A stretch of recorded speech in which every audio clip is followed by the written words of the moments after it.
Podcast Uma Dose de Esperança, com o terapeuta Sandro Barros. Fala pessoal, aqui é o terapeuta Sandro Barros. Eu estou muito feliz que hoje eu vou receber a Keila de Oliveira, escritora com um livro maravilhoso. Ela vai explicar tudo para vocês. Obrigado, amiga. Obrigada a você. Fala um pouquinho disso, que eu quero saber que livro, Migalhas Nunca Mais. Olha o tema, pessoal. Pelo amor de Deus. Então, o Migalhas Nunca Mais é um projeto que está quentinho no meu coração, que já está saindo da editora. Que bom. E agora em janeiro a gente vai lançar. Mas ele está enraizado já há muito tempo, né, que a gente vem construindo, eu vim construindo esse projeto. E é lindo porque é uma história, é um livro autoral, mas é um livro leve, cheio de histórias engraçadas e tristes ao mesmo tempo, enfim. Que legal. Me fez lembrar uma amiga minha que ela trabalha muito com esse apoio às mulheres, né? E ela me falou de um termo chamado a mulher formiga, que são mulheres que vivem de migalhas. E agora você vem com um livro Migalhas Nunca Mais. Aí minha mente, né, que é associativa, já associou esse termo, né? Quando ela falou mulher formiga, eu fiquei raciocinando, porque a formiga ela vive de migalhas que caem da mesa, né? E migalhas nunca mais, né? Então, assim, isso é para dar apoio para aquelas mulheres que se sentem, a mulher formiga, se sentem vivendo de migalhas numa relação amorosa. Isso, é isso? Também, mas a gente pode pegar esse tema e aplicar em qualquer área da nossa vida, e não só para mulheres, para homens também.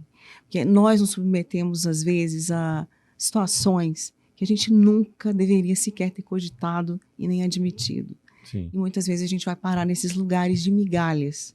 Sim. E aí, por medo, por tantas circunstâncias da vida, a gente acaba adiando ou nem sabendo como sair disso. E às vezes o marido é provedor, então a pessoa está com medo de passar fome, de morar na rua. Exatamente. Tem muita gente que está, né, que tá com o marido, de repente, por causa da moradia, por causa da alimentação, né? Aí vive de migalhas, porque na verdade não queria estar ali. E tem medo também de ser usada, de repente. Assim, são muitos medos, sabe, Sandro? Só quem esteve num lugar de abuso, porque assim, o relacionamento abusivo, ele tem muitas ramificações, né? Nomenclaturas à parte, é borderline, é narcisista, é psicopata. Não é, o tema do livro não é esse. O tema do livro existe uma mesa de banquete e a gente pode acessá-la. Só que às vezes a gente está tão perturbado, tão desconfigurado na nossa identidade de filho de Deus mesmo, que a gente não consegue ver a saída. Então eu falei um dia assim, se eu conseguir sair, se o Senhor me tirar no momento de oração, eu falei, Deus, eu quero sair, eu preciso sair, esse aqui não é o meu lugar. Mas eu não vejo a saída, eu não vejo a porta, mas se o Senhor me tirar daqui e me der uma oportunidade de começar minha vida de novo, com esperança, com alegria, né? Porque a Bíblia fala que o pouco com Deus é muito. E às vezes a gente quer tantas coisas e não tem a paz, que é o principal.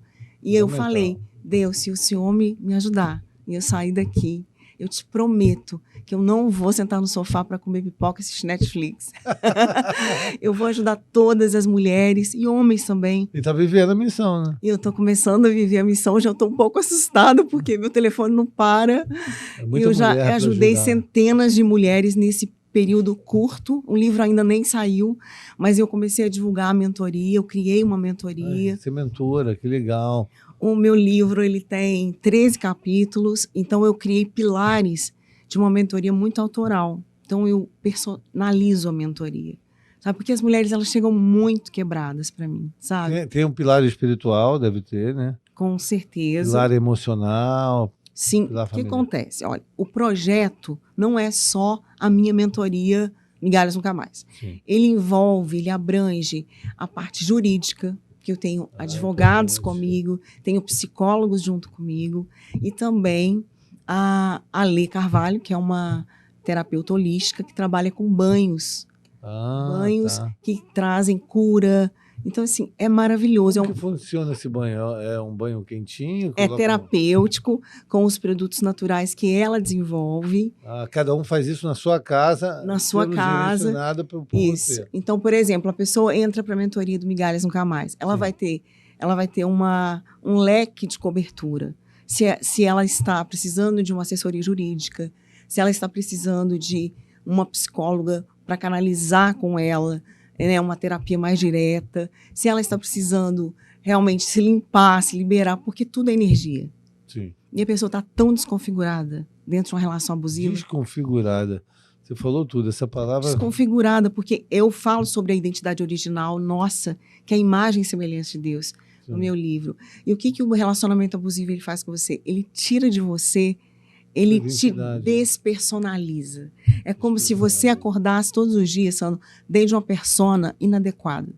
Aí, pessoal, olha só, pessoal, vai pegando as dicas com essa escritora aí, que eu tô aprendendo um montão aí. Dá uma dose de esperança. Muito gentil, muito gentil. Eu que aprendo com ele é maravilhoso, né, gente? Dá uma dose de esperança pro pessoal. E fala alguma coisa pra menina que tá agora sofrendo isso e tá se sentindo, assim, desestruturada, né? Qual o recado que você dá para ela aí de esperança mesmo, né? O que ela pode fazer? Qual o primeiro passo? Assim, para onde ela vai? Ela está perdida? Assiste um vídeo seu? Tá, vamos lá. Primeira coisa é não se sinta culpada, não se sinta inadequada, porque a relação abusiva faz isso com a gente. Significa que você é uma pessoa maravilhosa que acreditou no amor. Ponto. Sim. Isso é muito lindo. Você não é culpada por ter acreditado no amor. De jeito nenhum. Sim. Né? Então, assim, e a segunda coisa é identificar. Como é que eu identifico? Como? Olha só, os psiquiatras que vão fazer os diagnósticos dos narcisistas. Sim. Né? Mas nós identificamos na nossa vida até a falta de paz. Né? Precisa identificar, senão não modifica. O narcisista, ele é um transtorno de personalidade. Sim. Né? Então, ele não tem cura. Mas o que acontece com a pessoa que está sofrendo com uma convivência com o narcisista? Primeira coisa, ela precisa identificar que a relação é abusiva. Sim. E parar de entrar... Os detalhes, né? Assim. Não, e parar de entrar numa de, será que é narcisista? Será que não é narcisista? Querida, se faz mal para você, tá comprometendo sua produtividade no trabalho, no estudo, tá comprometendo os outros relacionamentos. Se roubou sua saúde mental, não vale a pena. Gente, não vale a pena. Roubou sua sobriedade. Não vale a pena. Basicamente isso. É melhor tem algo errado ali. E a angústia é uma emoção que não mente. Não tem paz, não adianta. Então, precisa pedir ajuda, precisa contar para os familiares, precisa contar para os amigos, porque os abusadores gostam de manter uma pose e eles têm pavor de ser expostos. Sociedade, né? Nossa, eles são o perfil assim, padrão da sociedade. Então, tem que contar, tem que pedir ajuda e tem que planejar a saída. A gente não planeja para entrar no relacionamento? A gente não planeja um casamento? Tem que planejar para sair financeiramente, tem que planejar psicologicamente, para onde eu vou, para não sair fazendo as coisas de qualquer jeito. Pedir ajuda é um ato de coragem e sabedoria, né? Eu sempre falo isso para vocês. É uma frase bem rotineira. Todo dia eu falo isso, que pedida de ajuda é um ato de coragem e sabedoria, não é de fraqueza. E tudo é estratégia. Você tem estratégia para qualquer coisa, para levar o cachorro na pracinha, para levar o filho autista no banheiro. Eu me lembro que teve uma amiga minha com um filho autista que não conseguia levar ele no banheiro, né? Aí eu falei assim, quer que eu tente? Aí ela, tá bom, tenta lá, ele gosta de você. Eu falo assim, eu falei para ele assim, eu posso contar a história do macaquinho? Ele, me conta. Eu levei ele pro banheiro contando a história do macaquinho. Aquilo foi uma estratégia. Eu consegui o que eu queria, levar ele pro banheiro para ele fazer xixi, senão ele ia mijar nas calças. E fui contando a história do macaquinho. Então, para tudo tem uma estratégia. Então, segue uma estratégia. Você que está aí na sua casa, segue uma estratégia. De repente, é juntar um dinheiro para ir para casa de uma outra pessoa. Não é naquela hora que você, de uma forma repentina, não é isso? Exatamente. Então, o que acontece? Nessa hora, você está com o seu emocional abalado. E você não consegue raciocinar muito. Tem até um capítulo do meu livro que é o seguinte, detecte a pane e desligue os alarmes. A pane existe, configura o problema. Agora, vamos fazer o seguinte, desliga os barulhos. Porque se você ficar com barulho na sua cabeça, você vai achar que tá tudo, você vai botar tudo num pacote só. E às vezes eu falo o seguinte, tá tudo ruim na minha vida. Tá tudo ruim? Seus filhos estão com saúde? Você tem um trabalho? Você ainda consegue raciocinar, levantar da cama? Então, calma. Existe um problema, a gente vai tratar dele. Mas vamos departamentalizar. Então, eu começo a colocar essa clareza para elas. Você precisa de uma ajuda jurídica? A gente vai te estender a mão. Você precisa de um trabalho? A gente vai te mostrar uma forma de profissionalizar você. Você vai mudar o seu mindset, você vai se superar, você vai ver que você pode. Porque é aquilo que eu falei, a relação abusiva desconfigura totalmente nosso senso de valor. A gente perde o valor. Quando a gente tem essa reflexão, né? Tudo muda, né? Porque é muito importante refletir para agir, né? Claro. Você ligar o cérebro antes, sabe? Também perceber. Falar, vem cá. Porque às vezes algo está tão óbvio, está tão na sua frente que você não vê. Não vê. E outra coisa, não vê a porta de saída. Então, assim, eu uso muito uma metáfora com as minhas mentoradas, logo no acolhimento. Eu falo muito sobre aquela caverna de Platão. O seguinte, você está dentro de uma caverna, você não consegue enxergar além de sombras. Verdade. Eu já saí. Eu estou do lado de fora. Quando você sair a primeira vez, o seu olho vai doer com a luz do sol. Porque a nossa ignorância dói muito. Verdade. Mas eu vou estar do lado de fora. E eu vou estender a mão para você e vou te emprestar os meus óculos. Para você ver. E vou colocar velocidade nessa sua transformação para você não correr o risco de voltar para essas migalhas. E tem muita gente que fala assim, mas ela não merece, ele não merece o meu amor. Tem pessoas que merecem nosso amor. Mas tem pessoas que precisam do nosso amor. É, verdade. Né? Então, devemos amar a pessoa quando ela menos merece. É porque é nessa hora que ela mais precisa.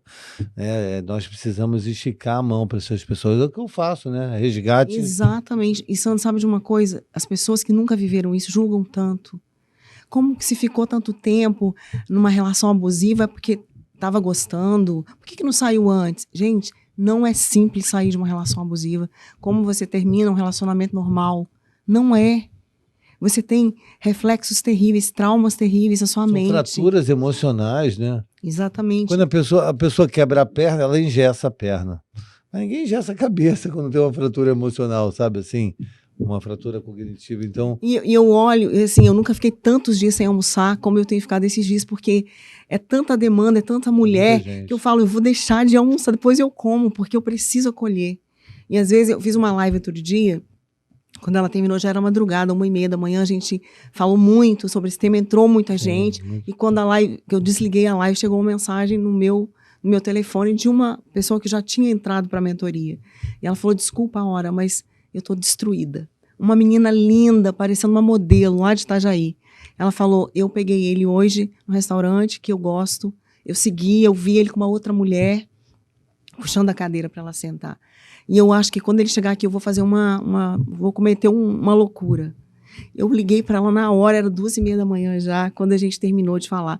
Eu não sei medir essas coisas, eu tô tão apaixonada por resgate, socorrer, sabe? Eu me identifico, porque às vezes meu apelido é sem parar, do pedágio, né? Quero sem parar. Porque eu tive um encontro com a Antônia Fontinelli na casa dela, ela fez um vídeo para mim assim, tu dorme, é? Ela fala assim, não, você não dorme. Porque acontece comigo também, eu tenho uma roupa na sala de casa que é uma roupa de emergência. Pra sair. SOS. Porque às vezes já aconteceu do meu telefone tocar 4 da manhã. E você sair. E a avó de refém da filha e do neto, a mãe e o filho cheirando cocaína e a avó de refém na casa me ligando para ajudar. E eu tenho que sair, colocar a roupa e ir atrás. Lei seca. Né, pessoas com problemas de álcool e drogas. O álcool é o chefe da quadrilha das drogas, eu costumo falar. Está sempre nas celebrações, então tomar cuidado aí, né? Nessas final épocas de ano, de final né? de ano. Tem um amigo meu que ele fala assim, cara, eu não vou passar Natal com a minha família, não. Eu falei, por quê? Porque é só briga. Todo mundo resolve beber e falar do passado. Poxa vida, e aí tristeza, né? Começa a brigar com o outro. Então tem muita gente, e muitos acidentes. Tem um advogado criminalista que ele falou assim para mim, Sandro, 90%, ou até mais, 90% ou 95% dos crimes a pessoa não está sóbria. Ela está com bebida ou está com alguma droga. Então por isso que a sobriedade hoje é meu estilo de vida. A positividade e a sobriedade são 2 alicerces, 2 pilares do meu negócio, né? Que é o Instituto, que é a Independência Química, que é o Spa da Sobriedade. Tudo isso tem 2 pilares, que é a sobriedade e a positividade. Agora, essas questões que você está falando aí são questões muito delicadas, que às vezes elas estão camufladas dentro de uma família margarina, né? Aquela que está tudo perfeito, dentro de um relacionamento que aparentemente está legal, mas no fundo não está. Exatamente. Como identificar isso, né? Nos detalhes, né? É um olhar, é um tom, né? Então, sabe o que acontece? Antigamente, eu ouvia minha mãe falando assim, o fulano de tal, ele não deixa a esposa ir na casa da família porque ele é muito sistemático. É o famoso narcisista. Ele é sistemático? Antigamente era chamado de sistemático. Interessante. Sabe? Lá em Minas, pelo menos, a gente falava assim, fulano é sistemático. Não é sistemático. Ele é manipulador. Ele não se coloca no lugar da Ele é manipulador, ele tem que ser do jeito dele, senão não vai. Então, assim, muita gente pedindo socorro. E os vídeos, né, que são feitos, hoje muita informação está sendo colocada nas mídias, né? Tem ajudado demais as mulheres, os homens também. Tem mulher narcisista aberta. Tem mulher? Claro que tem. Qual a característica da mulher narcisista? Porque interessante você falou. Eu vejo muito as pessoas chamando os homens de narcisistas. Eu acho que eu nunca vi ninguém falar de mulher narcisista. Então, existem muitas mulheres narcisistas, existem mães narcisistas, patrões narcisistas, existem filhos narcisistas, existem pessoas narcisistas, né? Então, o que acontece? A característica principal de um narcisista, ao meu ver, eu vou falar do ponto de vista espiritual, tá? Sim, que eu vou falar. Ponto de vista. Isso. Você é pastora também? Sim. Eu fiz teologia, sou apaixonada com vidas, né? Então, o que acontece? Pastora de ovelhas. Isso aí. Pescadora de almas. Isso aí. Então, agora eu estou fazendo o que eu amo, né? E aquela passagem da ovelha perdida, hein? É linda, né? Tá no meu livro. É linda. Tá no meu livro, depois eu vou te contar no final. É o pastor que deixa 99 para buscar a ovelha perdida. Só esse pastor que faz. Porque qualquer outro pastor não ia perder as 99 por causa de uma, né? Mas esse pastor, ele vai atrás dessa perdida. Ele vai mesmo. E ele envia a gente para ir, né? Por ele. É isso que a gente faz, né, Sandro? Como instrumento de Deus, né? Ele usa... Não, e o interessante é que quando ele pega a ovelha perdida, o que a ovelha faz? A princípio ela não faz nada, né? Porque ele pega no colo, ele dá água, ele limpa a pata da ovelha, ele coloca no ombro. O que a ovelha faz? Ela permite ser ajudada. Você permite ser ajudado? Você pede ajuda? É isso, pega a visão. Mente aberta, boa vontade. A gente precisa permitir ser ajudado. Aceitação. Eu não consigo sozinho. Eu não estou conseguindo sair dessa sozinho. E a dependência emocional é muito parecida com a química. Sim, É muito parecida. Vamos fazer esse trocadilho aí, dependência emocional com dependência química. Né? Então, o que acontece? Só para pegar o gancho do que eu falei lá atrás, para não ficar no ar, que eu falei de uma mentorada que pegou o marido dela traindo. O que acontece? Todo mundo que trai é narcisista? Não. De jeito nenhum. O que manda é como a pessoa dá a resposta daquilo. Ela se arrepende? Ela revê o que ela fez? Ela tem empatia? Se tem empatia, se arrepende, não é narcisista. Porque narcisista não se coloca no lugar do outro. Ele vive numa bolha. Entendi. Então, para mim, ao meu ver, ponto de vista espiritual, o narcisista é um arquétipo do espírito de Jezabel. Sim. Como que funciona, como que é o modelo padrão de ação desse espírito maligno, que é uma força das trevas. Manipulador, intimidador, debochado. Ele queima quem não faz aquilo que ele quer. Ele difama as pessoas. Entendi. Você está entendendo? Assim. Então não é um espírito que atua em homens, ou só em mulheres. É um espírito, é um arquétipo, é um modelo, de ação. Então, isso não faz o que ele quer, ele queima você para todo mundo, entendi. Exatamente, ele inverte, ele vira o jogo. Distorce. De vez em quando ele parece ser tão bonzinho, que parece até que ele tem um coração bom. Só que ele só se move por bajulação. Tem uma força por trás. Ele quer ser aceito. Na verdade, a pessoa que tem esse transtorno de personalidade, que é uma tristeza, né, isso? Ela não consegue se amar. Ela é tão vazia. É isso que eu ia te perguntar, porque a pessoa, o narcisista é de Narciso, né? Do egoísmo, né? Do barril, não é isso? Os narcisistas. E a pessoa que se ama exageradamente narcisista também? Não, porque tem um amor próprio, é importante ter, tem gente que não tem. Mas exacerbada, é isso também? Tá tudo dentro de uma raiz de orgulho, né? Ah, tá. Então, O assim, orgulho mata, né? o orgulho é o que realmente, assim, eu acho que é a matriz, né? É. Ali que começa a arraigar tudo, né, dali para frente. Então, assim, ao meu ver, espiritualmente falando, porque a psicologia está aí, a psiquiatria está aí, fazendo seu papel maravilhoso. Mas a espiritualidade também é muito importante, porque o mundo espiritual, Sandro, é real. É real. E as pessoas estão morrendo. E a família é atingida pra caramba no mundo espiritual, Olha só, né? da mesma maneira que quando você vai tratar um dependente químico, a família está toda atingida, foi toda atingida, codependente, a mesma coisa acontece na dependência emocional. Por quê? Porque os filhos sofrem, todo mundo sofre. E no meu caso, o que aconteceu?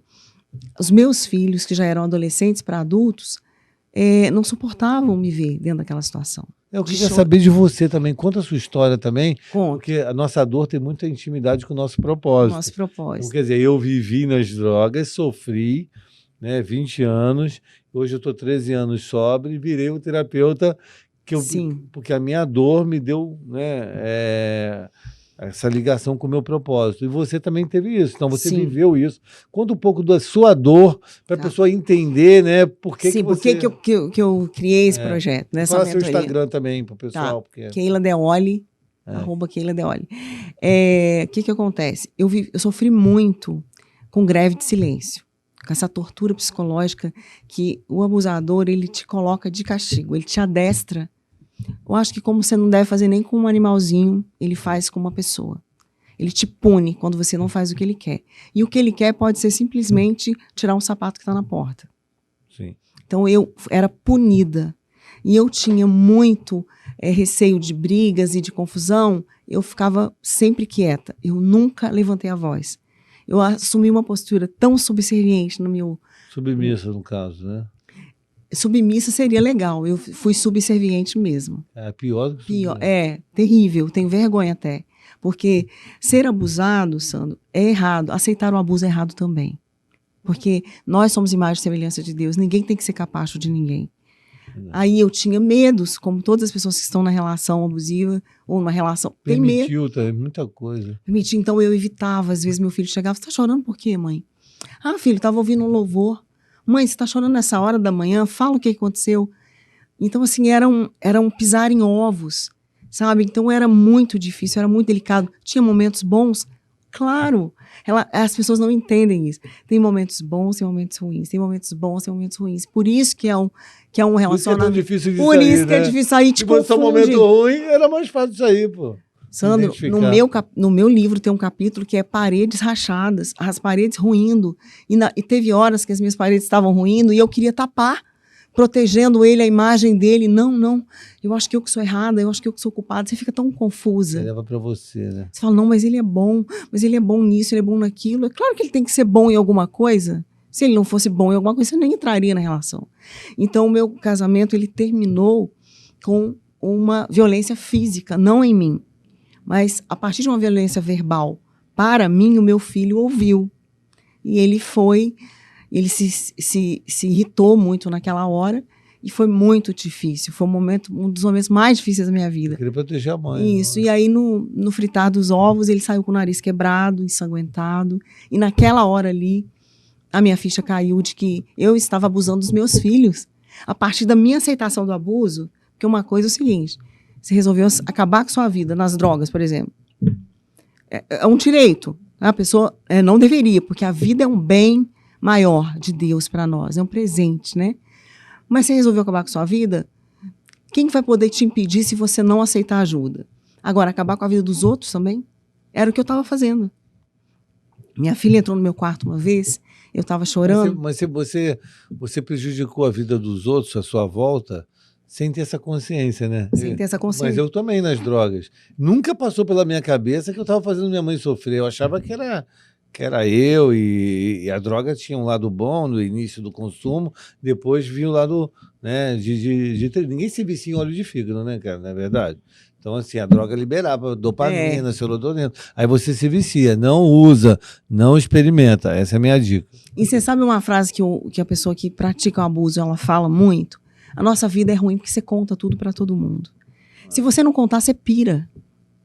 Só que aí você conta, daqui a pouco ele melhora. Aí você fala, meu Deus, por que eu fui falar? Você fica dentro de um... É uma loucura, cara. Imagina isso. É uma loucura. Que montanha-russa, hein? E aí, montanha-russa é emocional, né? Demais, é o tempo inteiro. Você nunca sabe quando vai estourar a Terceira Guerra Mundial. Você não sabe. Você nunca sabe. Tá tudo bem, do nada explode. Obrigado. Você não tem ideia o que é viver isso. Minha filha entrou dentro do meu quarto uma vez e ela tinha escutado os gritos embaixo. Quando eu cheguei da igreja, tipo, cala a boca. Eu subi chorando, porque eu sempre tinha muito medo do meu filho ouvir. Eu tinha muito medo que isso que acontecesse. E aí eu subi correndo, chorando. Ela foi atrás de mim, abriu a porta. Ela tinha 18 anos. Pegou meu porta-retrato com a foto do casamento. Pegou, abriu, rasgou a foto em 1000 pedaços e falou assim, até quando você vai se submeter a isso? Mãe, eu já pensei em nunca me casar na minha vida, porque a sua relação é abusiva. Falei, ai filha, mas calma. Ela falou, mãe, eu peguei um rastreador no seu carro. Filha, mas é porque ele só queria saber onde eu estava indo. Na época eu fazia escola rema, e eu chegava toda segunda, quarta e sexta, às 11h30 em casa, porque terminava mais ou menos umas 10 e pouco, até eu vim de Guaratiba, pegava um trânsito, chegava, e ele botou, eu nem dei fé do tal do rastreador. Minha filha descobriu esse rastreador. Falou, mãe, isso é coisa de psicopata, mãe. Isso é desrespeito, isso é abuso. Então, assim, meus filhos já não... Ele era pai dele? Não. Não, ele era padrasto. Eu me casei a primeira vez com um pastor presbiteriano. Ele se assumiu a homoafetividade dele, e ele é uma pessoa maravilhosa. Sim. Os meus filhos amam o pai. Tem muitos pacientes também dá uma... Ele é um cara extremamente generoso, humilde, do bem, sabe? Do bem. E assim, e nesse caso, eu me casei de novo. Então, o que aconteceu? Eu sempre fui cristã. Eu pensava assim, esse casamento tem que dar certo, né? Sim. Gente, não tem que nada. Você não tem que fazer nada dar certo sozinho. Você não tem que arrumar a bagunça que não foi você que fez. Então a gente tem que parar com isso. A pessoa não te completa, ela te complementa. Não, você é inteiro, exatamente. A pessoa é inteiro. São dois inteiros juntos, né? E assim... de metade da laranja. Não existe. Você é uma laranja inteira, né?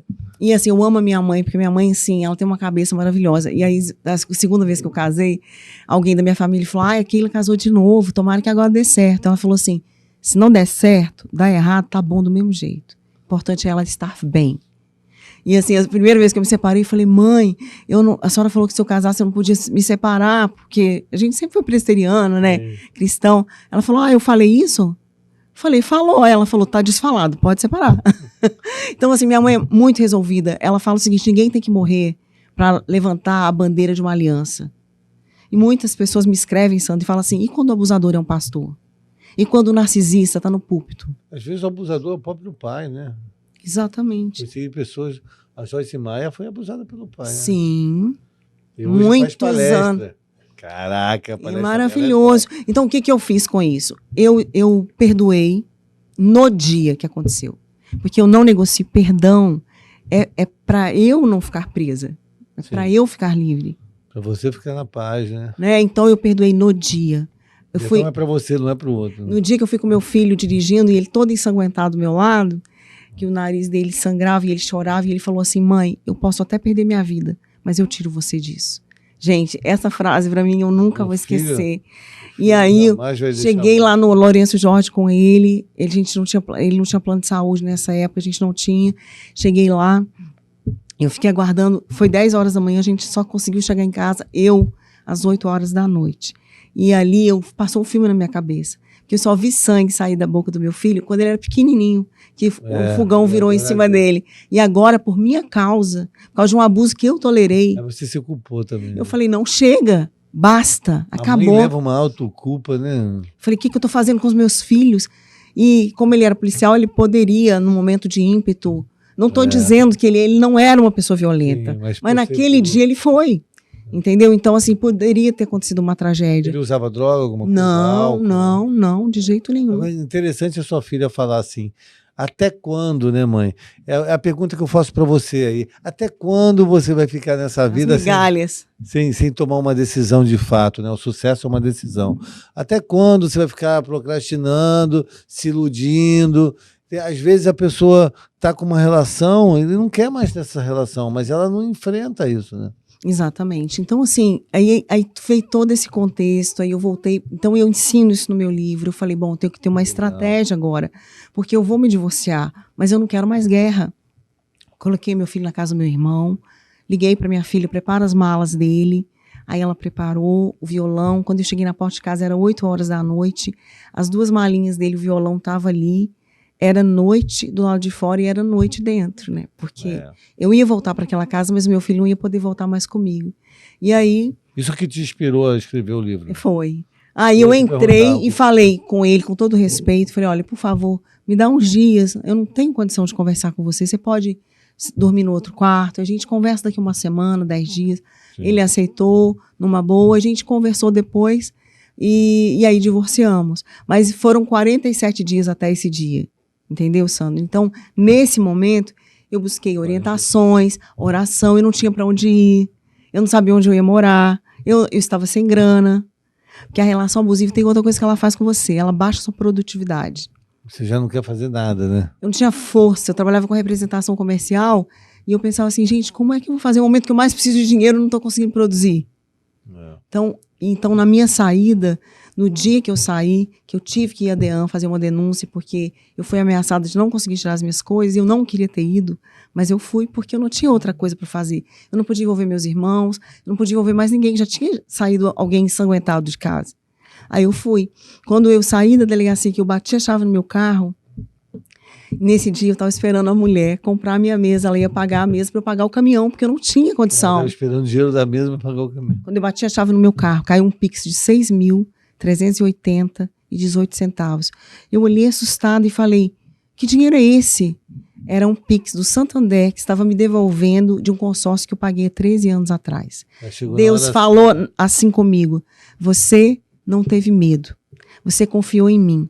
Você colocou o pé, eu estou colocando o chão. Isso é só o começo para você ver que se você confiar em mim e não confiar em homens, eu vou cuidar de você e você vai sair debaixo de provisão. Isso aí. E eu saí debaixo de provisão e até hoje eu estou debaixo da dose de esperança. Provisão, Senhor. Então a pessoa fala assim, eu não tenho recurso. Eu dormi 1 mês na casa do meu irmão, num colchãozinho fininho, até o lugar que eu ia morar liberasse. O meu filho continuou na casa da minha mãe, minha filha na casa de uma outra pessoa, mudei para minha casa, minha geladeira era uma caixinha de isopor, mas qualquer vida é melhor do que viver uma relação de abuso dentro de um ambiente opressor, que o inimigo te oprime, que você não tem paz, não tem alegria. Rouba a fé, e que adianta uma casa linda, maravilhosa. Rouba a fé, mata a alegria e destrói a serenidade. E aí, daqui a pouco, estava tudo pronto, minha geladeira, minhas coisas chegaram, Deus foi abrindo portas, eu fui trabalhando, minha vida começou a mudar. Eu não troco a minha vida, a minha casa pequenininha, bonitinha, por nenhuma mansão onde não há paz. É verdade. Tem muita gente nas mansões sofrendo, porque eu atendo. Eu vou resgatar no Copacabana Palace, eu vou em muitas mansões aí que lá dentro está um terror, entendeu? De vício de drogas, de álcool, de falta de respeito. E como que foi essa história de você começar a aconselhar outras mulheres, né? Isso foi de uma forma natural? Assim, eu sempre gostei. Como eu fiz teologia, eu falo muito para as pessoas no Instagram, eu comecei a falar sobre esse tema de improviso, Sandro. Pegava um videozinho ali dentro do carro e falava, gente, não aceita isso. E um dia eu falando assim, falando, veio no coração. Um dia eu estava deitada, minha cama nem tinha chegado, eu estava no colchão ainda, e veio essa palavra, essa frase, migalhas nunca mais. Eu falei, Deus falou comigo, escreve. Eu não tinha computador, eu escrevi num caderno o meu livro inteiro, Sandro. O meu livro está todo escrito à mão, depois que ele foi digitalizado. Foi inspirando. Eu falei, eu não posso perder as inspirações que estão chegando. Então, meu livro tem poesias, ele tem as histórias, as cartas do meu diário. E aí eu continuei falando na internet, no Instagram, para as pessoas, e as pessoas pedindo ajuda, me ajuda, me ajuda, me ajuda. Eu falei, gente, eu vou me profissionalizar. Sim. Eu vou entregar valor, mas eu vou entregar de uma forma com um pacote mais completo. E aí eu fui me profissionalizar. E aí eu fiz uma mentoria, né, com alguém de muita importância. Sim, que conhece. E aí eu montei a minha mentoria. Meu livro já estava pronto. São quantos encontros essa sua mentoria? Eu tenho mentoria de 1 ano, eu tenho mentoria de 6 meses. 1 ano toda semana? 1 ano toda semana. Eu tenho mentoria de 6 meses e de 3 meses. Eu tenho mentoria de grupo, em grupo. Em grupo também. Também. Então, assim, é um trabalho maravilhoso. É assim, olha, querida, eu estou na porta do seu cativeiro. A porta está até aberta, mas você não tem força para sair porque você comeu muita migalha. Você está fraquinha. Mas deixa eu te falar. Nem para abrir a maçaneta. Não tem. E os filhos estão do lado de fora assim, por que minha mãe não sai? Igual os meus. Por que minha mãe não sai?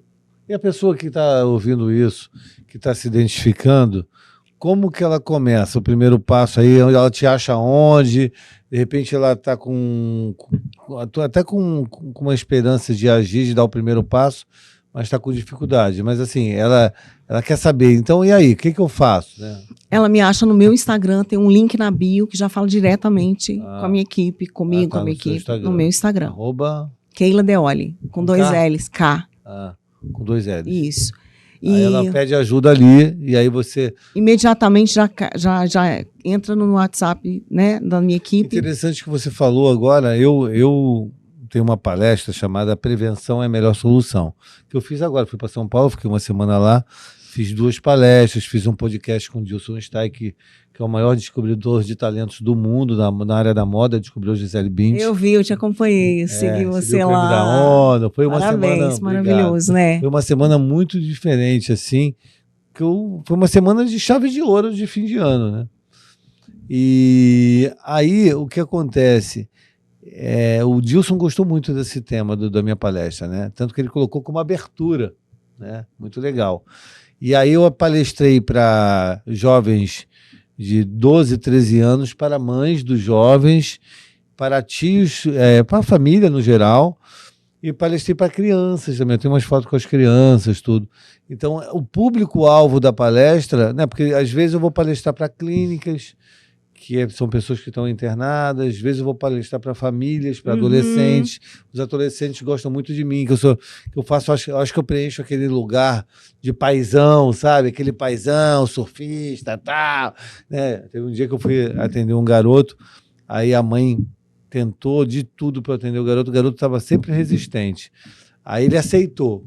Aí eu fui lá na casa dele, né? A mãe morava numa cobertura aqui na Vieira Solto, não, na Barra, acho que foi na Barra, Aí eu fui lá e cheguei lá, o garoto olhou para mim e falou assim, ué, é terapeuta ou é surfista? Eu falei, eu sou os dois, tal, porque eu cheguei de regata, tatuagem, óculos escuros. Eu fui vestido para ter essa empatia mesmo. Se eu fosse de blazer... Para ter essa conexão, né? Para ter essa conexão. Porque se eu fosse de blazer, ele fala, ih, esse tiozinho aí, entendeu? Aí eu fui de uma forma para justamente criar essa conexão. Aí ele falou, não vou parar de usar droga não tenta me convencer. Eu falei, eu não vim aqui para isso. Eu não vim para te convencer. Eu vim para contar minha história para você. Aí ele, então eu quero ouvir história, porque esses garotos de 18 anos gostam de ouvir história dos mais velhos. Eu falei, eu tenho idade para ser seu pai e tal, fica tranquilo que eu vou te contar a minha história. Aí quando eu contei minha história, ele falou, agora quem quer parar sou eu. E eu estou fazendo faculdade de psicologia por causa dele. Porque ele mudou, largou as drogas, foi estudar. Eu fui na faculdade levar ele falou, por que você não faz faculdade? Eu olhei, estava o último dia, vestibular, psicologia. Eu falei, cara, vou fazer. Então hoje eu estou no 8º período de psicologia por causa dele, por causa desse paciente. Bacana. Então, assim, esse nome da minha palestra, Prevenção é a Melhor Solução, veio também quando eu pedi para Deus. Eu falei assim, Deus, me dá um nome para eu fazer uma palestra bacana, tem que ter um nome significativo, tem que ter um nome que tenha a ver com o meu DNA, né? Como você também fez aí, por isso que eu lembrei.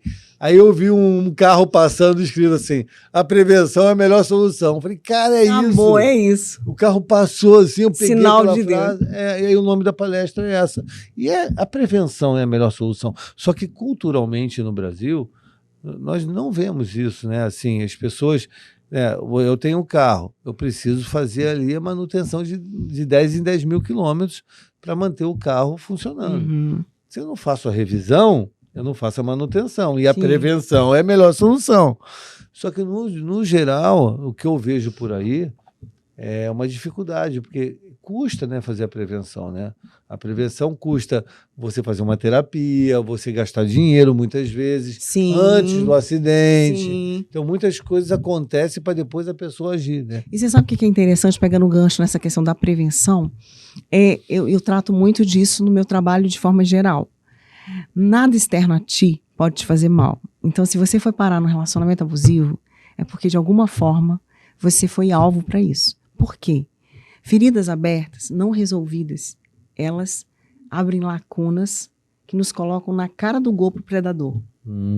Então é o seguinte, eu sempre investigo, sempre procuro saber o que aconteceu nessa fase da sua vida, volta lá comigo, vamos analisar, porque é o seguinte, não adianta tirar ela daquele relacionamento abusivo e ela entrar em outro.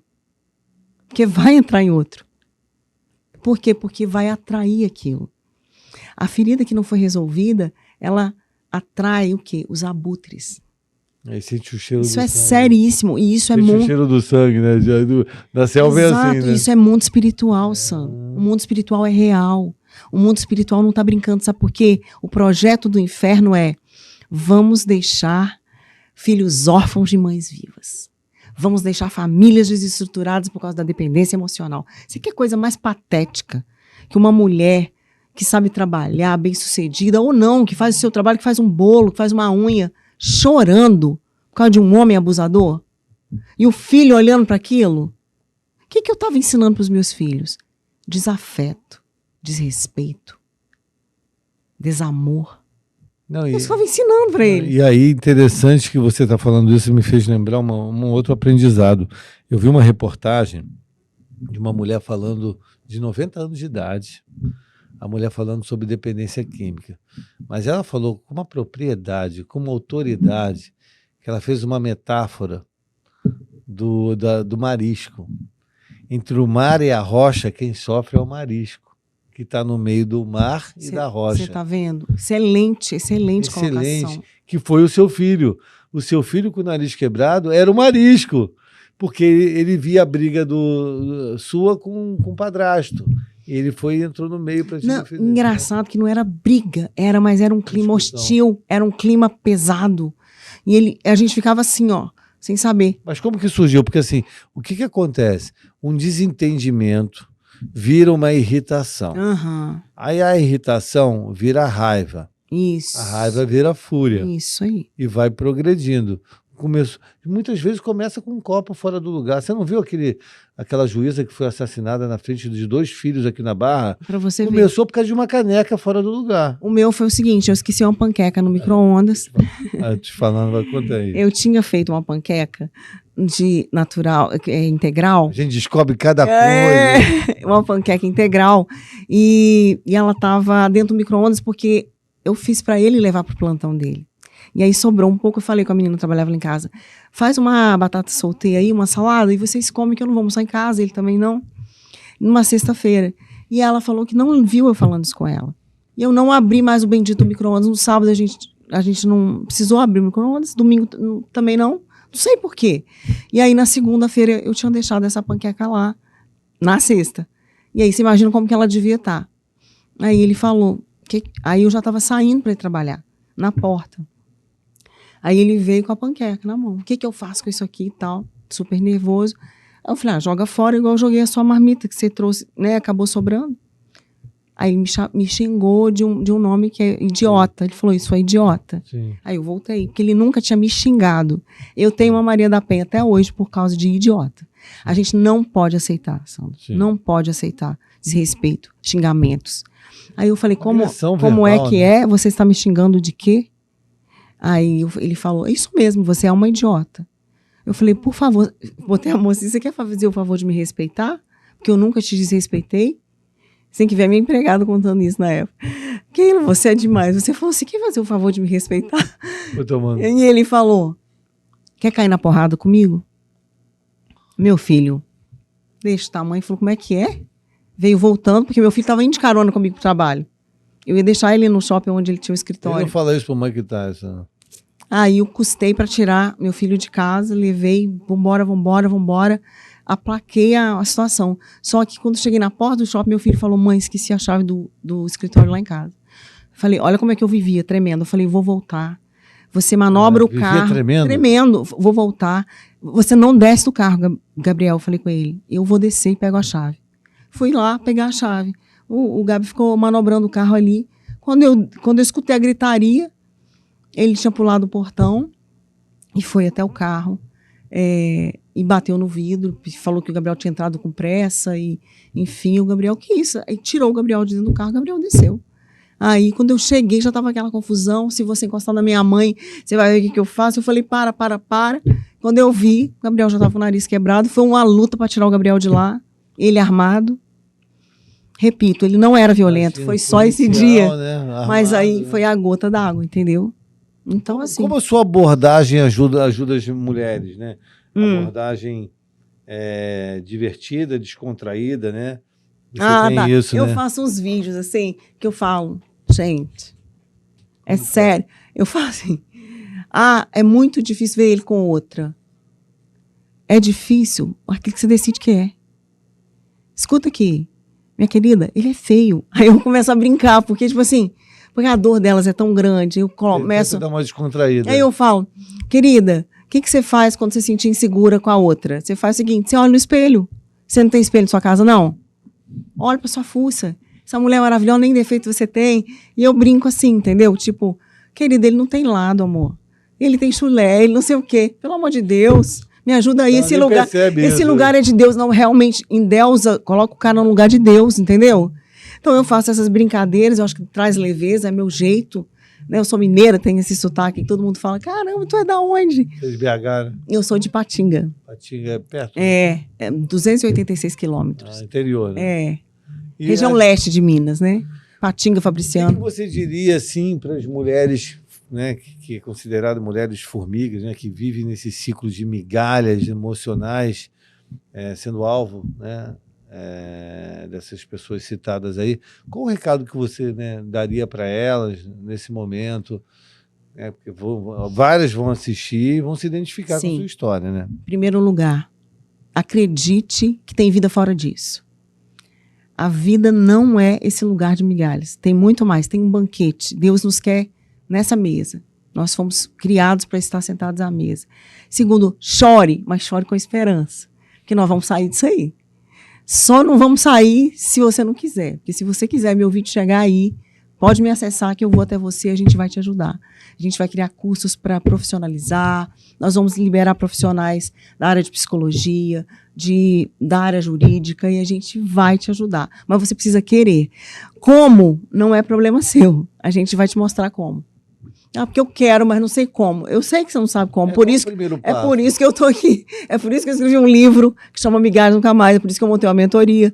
A pessoa quer saber o primeiro passo de qualquer jeito. Gente, o primeiro passo é falar, quero sair, eu não quero morrer aqui. Porque ou morre de feminicídio, ou morre de depressão, ou tenta o suicídio. Porque é pesadíssimo viver com um abusador. É pesadíssimo. Como que você consegue lidar com o seu emocional para lidar com isso, né? De forma constante. Pergunta isso para mim também, né? Porque eu também resgato as pessoas, tal, e isso é combustível para mim, né? Mas assim, você também deve. Para mim, eu tenho uma gana, assim, porque eu sei que eu estou lidando com o mundo espiritual. Então, eu tenho uma gana de colocar essas mulheres em liberdade. Então, isso me abastece, isso me alimenta. Cada dia que eu vejo que eu ajudei 1, 2, 3, 4, hoje eu fiz 5 encontros de acolhimento antes de chegar aqui. Que legal, cara. Eu preferi fazer mais eu ia fazer 4 do que almoçar, porque eu sei que uma palavra que eu dou, o rostinho tá ali chorando, destruída. No vídeo, quando eu termino, tá sorrindo. Já começa a ver uma luz no fim do túnel, sabe? E eu sempre me alimento muito disso. Você vai sair, porque se eu sair... Você também consegue. Você consegue, o nosso Deus é o mesmo. A gente tem muita coisa em comum. Eu estou escrevendo um livro também, né? Uma dose de esperança, está no meio do caminho ainda. E eu também tenho isso. Teve um dia que eu recebi 5 pedidos de ajuda para um suicídio. Meu Deus. Para 5 meninas. As meninas tinham 20, 22 anos. Olha isso. E começou 9 da manhã, até às 11. E eu falei para minha mãe, mãe, tem 5 casos de suicídio, e uma em cada estado. Meu Deus. E a mesma idade. E as mães me ligando. Aí eu falei, caramba, eu não tomei café, nada, fiquei em jejum, ajudando. O que é o propósito, né? A gente é alimentado pelo Ser alimentado propósito. pelo propósito. Se fosse qualquer outra coisa que eu tivesse que fazer, eu com certeza eu ia parar para almoçar. Alimentado pelo Mas propósito. o meu propósito me alimenta. Exatamente. Eu falo, o Espírito do Senhor está sobre mim, porque Ele me ungiu para levar verdade. boas novas aos quebrantados. E Verdade. abrir a porta das Eu consegui prisões. evitar as 4, a quinta eu só não consegui evitar, que quando eu cheguei estava tarde demais, porque Poxa. eu consegui evitar 4 e uma não, né? Se enforcou. É. Mas aí a mãe, você viu que eu tentei e tudo, eu falei, eu estou desde de manhã tentando, porque veio todos os casos de uma vez só. E lá na palestra do Dilson, eu abri a palestra de 8 às 9, eu não tomei café. Eu fiquei de 9 da manhã até 3 da tarde, tirando foto e ouvindo as pessoas depois da palestra sem comer. Eu me alimentei já. Eu me alimento disso aí. Eu tenho me alimentado Eu levei até disso. um susto. Eu falei, como que eu consegui ficar tanto tempo sem comer? Fiz palestra, falei com a opção de gente, tirei mais de 500 fotos. Como que eu consegui? Mas aí foi isso que você falou. E olha, eu vou te falar, eu tenho tanto amor por elas, que eu pego a minha própria história, então eu vejo A nelas. história tem um poder de, né? A nossa maior riqueza é a nossa história. E sabe o que eu falo para elas? O que aconteceu quando você era pequenininha? Porque o que aconteceu comigo quando eu era pequena? Eu escrevi o pós-fácil do meu livro, que eu falo o seguinte: era uma vez uma menina. Você foi abusada? Não, eu fui em busca do meu pai, que era alcoólatra. Alcoólatra, Graças a Deus não fui abusada, Porque mas tem muitas que mas foram, o né? álcool... Que leva pra casinha do cachorro. Posso te falar um negócio? O álcool é um abuso É. dentro da família. Ele destrói, Dissolve a família. dissolve. E eu... Rouba O sonhos. que aconteceu comigo? Eu Faz buscava... divisão. Tinha 8 anos, mais ou menos 7, 8 anos, e eu era mais velha. Sou a mais velha, de 3 irmãos. E o meu pai, ele saía domingo à tarde e ele bebia muito. E quando ele voltava, ele quase nunca voltava sóbrio. E aí acontecia aquelas Batia, confusões. xingava, Eu chorava. ia atrás dele, procurando ele em cada bar.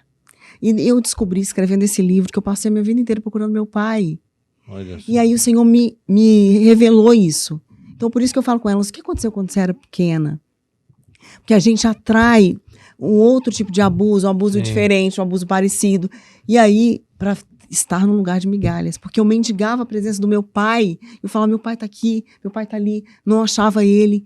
Para que no domingo à noite, quando tocasse aquela musiquinha do Fantástico, eu não estivesse soluçando num cantinho do sofá preto que tinha na minha casa. Você- Então eu evitava, eu coloquei na minha cabeça que como criança, eu era responsável pela paz, pela ordem, que eu tinha que proteger meu pai, proteger minha mãe para não ter briga. A criança acha isso mesmo. Fatura alta que eu pago até hoje, entendeu? É. Então eu descobri quando Jesus falou para mim, eu que vim te buscar. Você foi em busca do seu pai a vida inteira, só que hoje eu vim te encontrar. Que legal. Vou te pegar no colo.